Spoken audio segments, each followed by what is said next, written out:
Addition addition of हमारे पास कितना आएगा वेक्टर, वेक्टर का addition.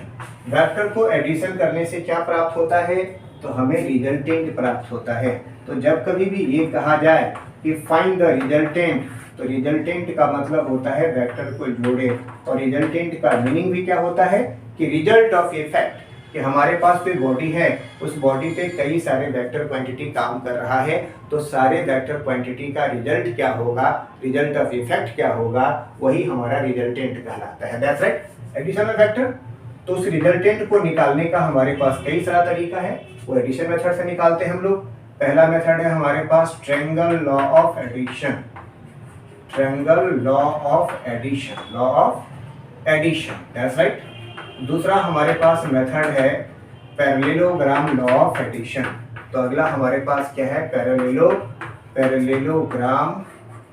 Parallelogram law of addition, that's right, law of addition. और हमारे पास तीसरा जो है ये हमारे पास पॉलीगॉन लॉ ऑफ एडिशन है। तो ये पॉलीगॉन लॉ ऑफ एडिशन है, लॉ ऑफ एडिशन की बात हमारा हो रहा है, ठीक है। जैसे ट्रायंगल लॉ में क्या करते हैं, तो जब कभी भी दो वेक्टर दिया रहता है तो दोनों के सहायता से हम रिजल्टेंट निकालने के लिए ट्रायंगल का यूज करेंगे, तो वो ट्रायंगल लॉ है। पैरेललोग्राम लॉ में दो वेक्टर का रिजल्टेंट निकालना है, तो दोनों वेक्टर के सहायता से साथ में पैरेललोग्राम बनाते हुए रिजल्टेंट निकालेंगे, वो तरीका हमारा क्या है, पैरेललोग्राम लॉ है। पॉलीगॉन लॉ क्या है कि हमारे पास कोई वेक्टर है जो सेम ऑर्डर में है और उसमें कई सारे वेक्टर्स हैं और सारे वेक्टर के कारण से रिजल्टेंट निकालना रहता है, तो हम पॉलीगॉन लॉ ऑफ एडिशन को डिस्कस करते हैं, जिसमें से एक एक करके हम लोग पढ़ना शुरू करते हैं। That's it. पहला हमारा क्या कहलाता है, ट्रायंगल लॉ ऑफ एडिशन। तो हम बात करें ट्रायंगल लॉ ऑफ एडिशन, ठीक है। इस ट्रायंगल लॉ ऑफ एडिशन में एक वेक्टर, पहला जो वेक्टर है, इस पहले वेक्टर ए के हेड पर हमारा दूसरा वेक्टर बी दिया रहता है और दोनों वेक्टर के बीच का एंगल हमारा थीटा दे दिया है। दोनों वेक्टर के बीच का एंगल ये होगा थीटा, दैट्स राइट। तो हमारे पास आएगा, तो कहता है कि जो रिजल्टेंट हमारे पास होगा वो रिजल्टेंट पहले के टेल से लेकर के दूसरे के हेड तक होगा। रिजल्टेंट का मतलब क्या, हमने अभी बताया, रिजल्टेंट का मतलब वेक्टर का एडिशन। एक ए वेक्टर है, दूसरा बी वेक्टर है, दोनों का रिजल्ट ऑफ इफेक्ट ही हमारा कहलाएगा रिजल्टेंट। इसका मतलब ए बी का रिजल्टेंट क्या कहलाएगा, ए वेक्टर प्लस बी वेक्टर। और हम ये भी जानते हैं कि जब किसी भी दो वेक्टर को जोड़ते हैं तो दो वेक्टर को जोड़ने से एक वेक्टर मिलता है, तो हम दोनों के बदले में एक वेक्टर आर ले दिया, दैट्स राइट।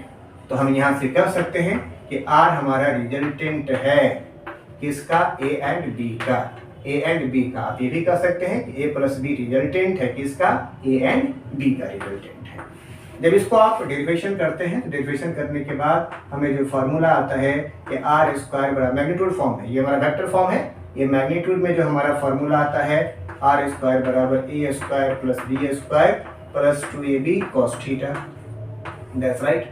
साथ में इसको आर भी लिख सकते हैं हम यहाँ से, तो आर लिखिएगा तो R would be equal to root under हमारे पास ए स्क्वायर प्लस क्या आएगा बी स्क्वायर प्लस हमारे पास 2ab cos थीटा है, दैट्स राइट। अब इसके बाद हम बात करते हैं इसका डायरेक्शन को। तो रिजल्टेंट का ए वेक्टर से डायरेक्शन है, उस डायरेक्शन को दिखाने के लिए हम अल्फा का यूज करते हैं और अल्फा एज डायरेक्शन के रूप में पोलर वेक्टर के टर्म में करते हैं। पोलर वेक्टर किसको कहेंगे, एक ऐसा वेक्टर जिसका मैग्नीट्यूड दिया हुआ है, साथ में एंगल बताने के, साथ में डायरेक्शन बताने के लिए एंगल का यूज करते हैं, दैट्स राइट। मैग्नीट्यूड दिया होगा है ना, डायरेक्शन बताने के लिए एंगल का यूज करेंगे। तो ऐसा जो रिप्रेजेंटेशन होता है वेक्टर का, वही वेक्टर हमारा पोलर वेक्टर कहलाता है, दैट्स राइट। अब इसमें बात करें टेन अल्फा, तो टेन अल्फा जब कैलकुलेशन करते हैं तो टेन अल्फा का वैल्यू हमारे पास ये आता है B sine theta divided by A plus B cos theta. ये सारा डेरिवेशन आपको जो आपका कहें तो जो फाउंडेशन बैच होता है उसमें किया जाता है। आप लोग टारगेट के रूप में हैं तो आप लोगों को एज ए टारगेट के रूप में मैं ध्यान रखते हुए शूट करता हूँ। तो ये चीज़ें हमारे पास ये रिजल्टेंट है।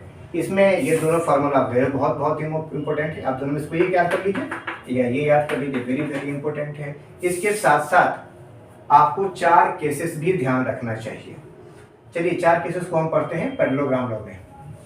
हमारे पास ये आपका ट्रायंगल लॉ है और पैरेललोग्राम लॉ में और ट्रायंगल लॉ में कोई ज़्यादा अंतर नहीं है, रिजल्टेंट में खासतौर पे अंतर नहीं है। अब देखिए पैरेललोग्राम लॉ में क्या है, कैसे हम लिखेंगे। तो मान लीजिए कि हमारे पास कोई वेक्टर है, ए वेक्टर है और दूसरा वेक्टर हमारा बी वेक्टर है और दोनों का टेल एक साथ है।